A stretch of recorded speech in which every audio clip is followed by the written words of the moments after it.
भारत के arrow India 2025 के show में दुनिया भर के तमाम लड़ाकू जहाजों ने अपनी क्षमता को दिखाया, लेकिन हैरानी की बात है कि एरो इंडिया शो 2025 में जर्मनी और ब्रिटेन का यूरो फाइटर कहीं दिखाई नहीं दिया। भारत के वायुसेना प्रमुख ने खुद जर्मनी में जाके यूरो फाइटर में उड़ान भरा था, लेकिन फिर भी ऐसा क्या हुआ कि भारत के सबसे बड़े एरो इंडिया शो 2025 में यूरो फाइटर का किसी ने नाम भी नहीं लिया, जबकि ब्रिटेन और जर्मनी ने 2024 में भारत को यूरो फाइटर बेचने का प्रस्ताव रखा। जैसा कि एरो इंडिया शो में हमने देखा कि अमेरिका का F-35 वहीं रूस के सुखोई 57 इन्हीं दोनों फाइटर जेट ने सबसे ज्यादा सुर्खियां बटोरी। वहीं फ्रांस का राफेल तो पहले से ही वायुसेना का हिस्सा है, जबकि स्वीडन का ग्रिपेन, जिसे भारत की ओर से खरीदे जाने की कोई संभावना नहीं है,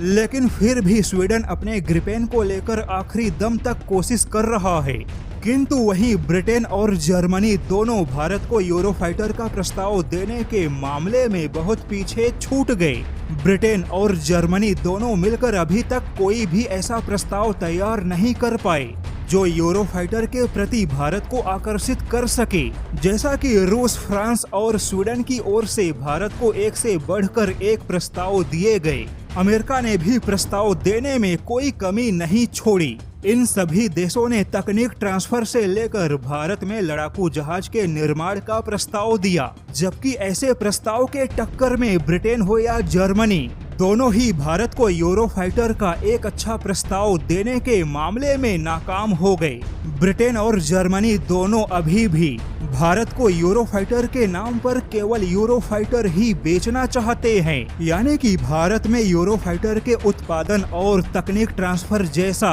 कोई भी प्रस्ताव इनके पास नहीं है। वहीं यूरो फाइटर को लेकर जर्मनी और ब्रिटेन के बीच एक और बड़ी समस्या है कि इन दोनों देशों के बीच में किसी भी प्रस्ताव पे पूरी सहमति नहीं बन पाती। जैसे कि अगर ब्रिटेन ने भारत को लुभाने के लिए यूरो फाइटर का कोई आकर्षक प्रस्ताव तैयार किया, तो वह प्रस्ताव जर्मनी को अच्छा नहीं लगता। जर्मनी अब भी कुछ कठोर नियम के साथ यूरो फाइटर बेचना चाहता है, लेकिन भारत उन कठोर नियम के साथ यूरो फाइटर नहीं खरीदेगा। ब्रिटेन और जर्मनी के बीच एक और बड़ी समस्या है कि यह दोनों देश आखिरी समय पर पलट जाते हैं। जैसे कि पिछली बार भारत ने यूरो फाइटर को लगभग फाइनल किया था, और जब ब्रिटेन को लगा कि अब भारत यूरो फाइटर ही खरीदेगा, तब आखिरी मौके पर ब्रिटेन ने यूरो फाइटर के कीमत को बढ़ा दिया, लेकिन भारत ने उस समय यूरो फाइटर को झटका देते हुए राफेल को चुना,